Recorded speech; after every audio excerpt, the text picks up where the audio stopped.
Selain menyampaikan soal isu permintaan maaf terhadap PKI, Presiden Joko Widodo juga memastikan tunjangan gaji ke-13 bagi personel TNI. Menurutnya, personel TNI akan menerima tunjangan tersebut paling lambat hari Rabu lusa. Jokowi berharap gaji ke-13 dapat menambah semangat para personel TNI. Apakah gaji ke-13 dan ke-14 THR-nya sudah diterima oleh seluruh prajurit atau belum? Saya jelaskan dulu, jawaban dari Menteri Keuangan adalah sudah ditransfer, ada yang sudah sampai, ada yang belum sampai.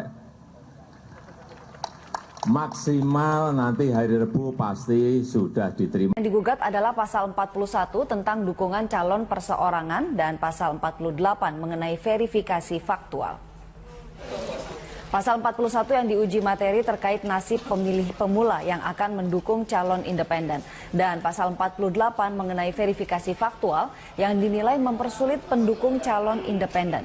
Koordinator tim teman Ahok, Andi Syafrani, mengatakan pasal-pasal yang digugat sangat merugikan pemilih pemula yang merupakan pendukung calon independen.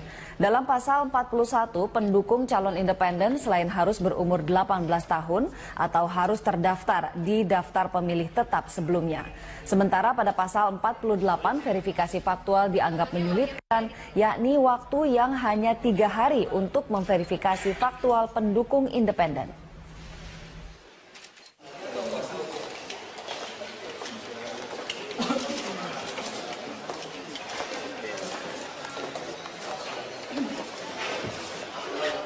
Kumpulan Teman Ahok, Gerakan Nasional Calon Independen atau GNCI, Perkumpulan Kebangkitan Indonesia Baru, dan ada juga perorangan yaitu atas nama Samara Amani dan Darul Mahmada mengajukan permohonan pengujian Undang-Undang Pilkada yang baru saja telah Teman Ahok hari ini mendatangi Mahkamah Konstitusi untuk mendaftarkan judicial review pasal 41 dan pasal 48 Undang-Undang Pilkada.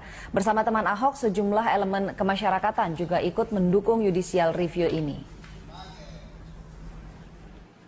Teman Ahok bersama sejumlah elemen masyarakat mengajukan gugatan judicial review ke Mahkamah Konstitusi terkait revisi Undang-Undang Pilkada. Yang dipersoalkan adalah pasal 41 dan 48 Undang-Undang Pilkada.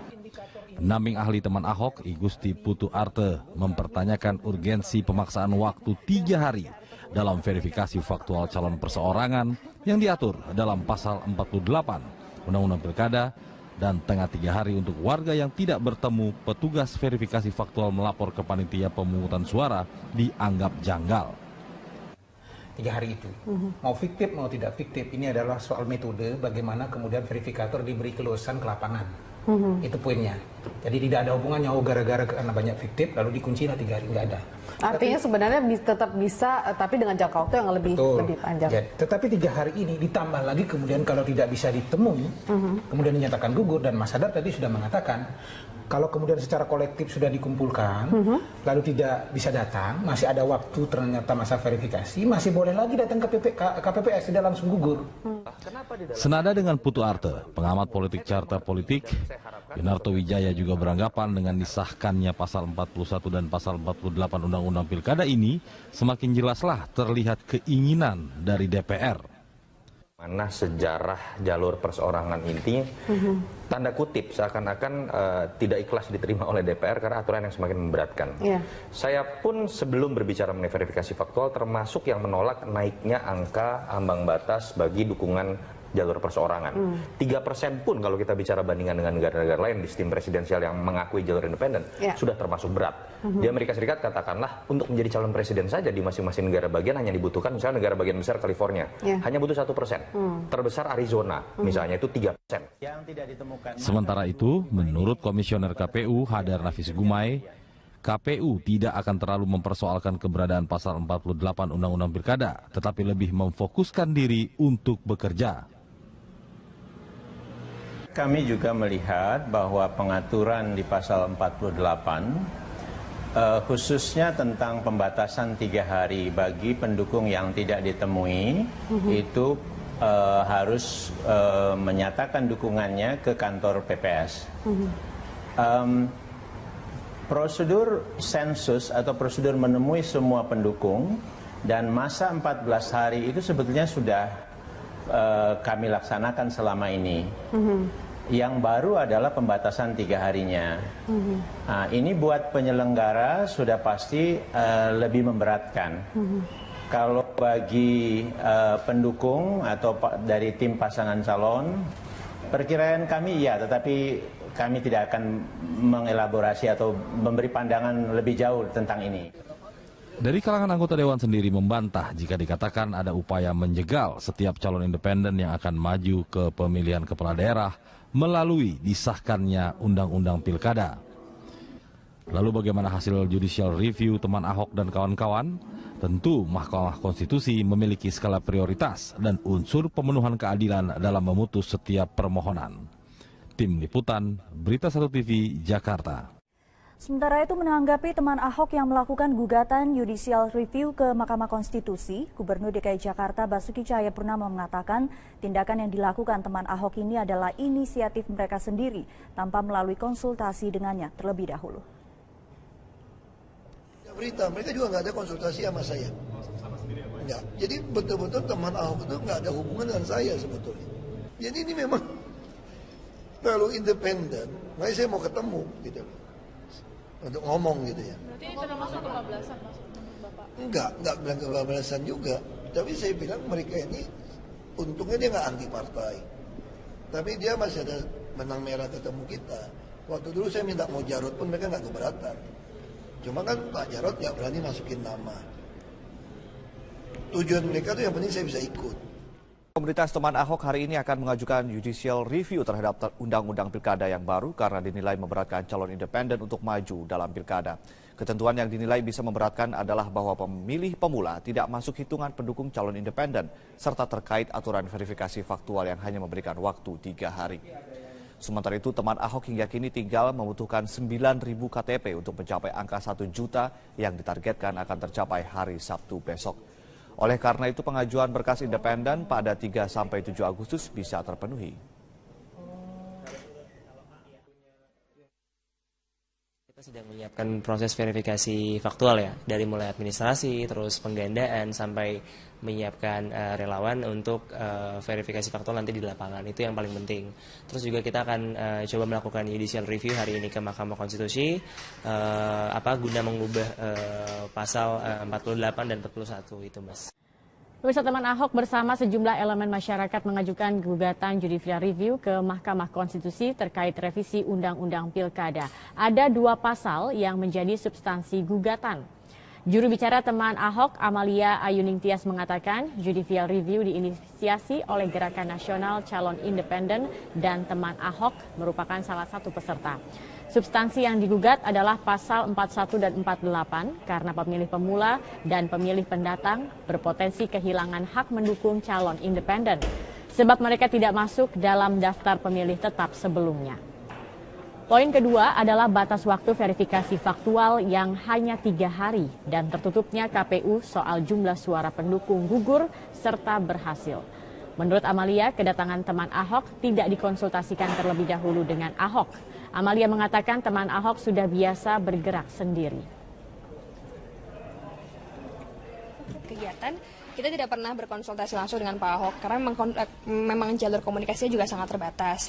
Kita kan tergerak untuk ikut ini karena memang revisi undang-undang yang ada saat ini memang sudah dalam tahap menyulitkan bagi calon perseorangan gitu, karena memang syaratnya yang sangat berat. Dan ini tidak hanya kita bicara soal Jakarta aja, ini juga pasti akan memberatkan bagi teman-teman di daerah-daerah lain yang sedang sama-sama seperti kami mengajukan calon perseorangan gitu. Sementara itu, menanggapi teman Ahok yang melakukan gugatan judicial review ke Mahkamah Konstitusi, Gubernur DKI Jakarta Basuki Cahayapurnama mengatakan tindakan yang dilakukan teman Ahok ini adalah inisiatif mereka sendiri tanpa melalui konsultasi dengannya terlebih dahulu. Saya baca berita, mereka juga nggak ada konsultasi sama saya. Enggak. Jadi betul-betul teman Ahok itu nggak ada hubungan dengan saya sebetulnya. Jadi ini memang terlalu independen, makanya saya mau ketemu gitu loh. Untuk ngomong gitu ya. Berarti ini termasuk kebablasan maksudnya Bapak? Enggak bilang kebablasan juga. Tapi saya bilang mereka ini untungnya dia nggak anti partai. Tapi dia masih ada benang merah ketemu kita. Waktu dulu saya minta mau Jarod pun mereka nggak keberatan. Cuma kan Pak Jarod nggak berani masukin nama. Tujuan mereka tuh yang penting saya bisa ikut. Tukar namanya. Ahok menegaskan manuver politik seperti itu dapat saja dilakukan oleh anggota DPR yang memiliki hak imunitas. Tudingan adanya aliran dana 30 miliar rupiah ke teman Ahok pertama kali disampaikan oleh anggota Komisi 3 fraksi PDIP, Junimart Girsang. Junimart menuding dana tersebut mengalir dari para pengembang reklamasi Teluk Jakarta kepada para relawan pengusung Ahok. Yang kedua, tentang kelanjutan kasus reklamasi Pantai Utara Jakarta. Karena kami juga dapat info, ada dana pengembang reklamasi sebesar 30 miliar untuk teman Ahok. Ya, untuk teman Ahok, dan dana tersebut disalurkan lewat Suni dan Sirus. Apa yang dituduhkan oleh Junimart pun mendapat reaksi dari Ahok. Ahok menilai tudingan tersebut merupakan manuver politik untuk menjatuhkan dirinya. Terlebih pernyataan tersebut dilontarkan anggota DPR yang memiliki hak imunitas. Anggota DPR itu enak banget tau nggak? Dia ngomong apa saja yang diomongin di dalam forum, dia mempunyai hak imunitas. Nggak bisa dituntut, nggak bisa digugat. Ini bisa jadi main politik nih, membangkitkan sumber waras sudah gagal, ngecap saya, orang kan karakter tau nggak? Makanya saya bilang, ini aja untungnya dia anggota DPR, nggak bisa gugat, dia punya hak imunitas, ngomong di forum. Walaupun itu secara politik, menurut saya itu jahat. Hak imunitas yang dimaksud oleh Ahok tercantum dalam Undang-Undang Nomor 17 Tahun 2014 mengenai MD3. Dalam pasal 224 ayat 1 dan 2 tercantum klausul mengenai anggota DPR yang tak dapat dituntut karena membuat pernyataan, baik di dalam rapat DPR dan di luar rapat DPR. Dengan munculnya tudingan tersebut, teman Ahok telah membantah mendapatkan 30 miliar rupiah. Kalau dari kami tegas, kami tidak menerima anggaran apapun selain dari penjualan merchandise. Yang pertama, terus juga kami siap diselidiki apabila memang KPK dalam hal ini akan menyelidiki kami. Relawan teman Ahok juga menegaskan tudingan yang dilontarkan merupakan sebuah fitnah. Tim TV One mengabarkan. Sementara itu CEO Sirius Network Hasan Nasbi menolak berkomentar soal tudingan aliran dana 30 miliar rupiah untuk teman Ahok. Hasan menyatakan teman Ahok memperoleh pinjaman modal 500 juta rupiah dari dirinya untuk modal operasional. Pimpinan yang terhormat. Tudingan politisi PDIP Junimart Girsang soal aliran dana 30 miliar rupiah untuk teman Ahok terus menjadi bola liar. Info adanya dana yang berasal dari pengembang proyek reklamasi Teluk Jakarta itu diungkapkan dalam rapat Komisi 3 DPR RI dengan KPK pada hari Rabu lalu. Ada dana pengembang reklamasi sebesar 30 miliar untuk teman Ahok. Ia menyatakan dana itu diberikan melalui Sirius Network dan staf khusus Gubernur DKI Jakarta Suni Tanuwijaya. Namun, CEO Sirius Network yang juga salah satu pendiri teman Ahok, Hasan Nasbi, menolak berkomentar soal tudingan Junimart. Ia hanya menyatakan teman Ahok mendapatkan modal awal 500 juta dari dirinya. Iya, itu kan modal awal aja. Modal awal kan orang mau set up organisasi butuh modal awal. Ya kita kasih lah modal awal. Awalnya kita kasih, tapi habis itu mereka kembalikan bertahap kan. Gitu, mereka nggak enak kali. Awalnya sih kita kasih. Tapi akhirnya sistem pengembaliannya itu seperti apa tuh Pak? Enggak, udah dicicil aja. Jadi waktu itu mereka udah mulai punya duit, mereka kembalikan. Hasan menjelaskan dana itu berasal dari sumbangan teman-temannya. Setelah teman Ahok bisa beroperasional, dana itu sempat dikembalikan. Namun akhirnya dikembalikan ke teman Ahok dengan cara digunakan untuk membeli souvenir.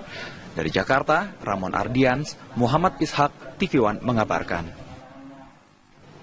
Ya, Gubernur DKI Jakarta kembali memutasi sejumlah pejabat di lingkungan Pemprov DKI Jakarta. Dari 513 PNS yang dimutasi, 3 diantaranya adalah pada tingkatan eselon 2 setingkat kepala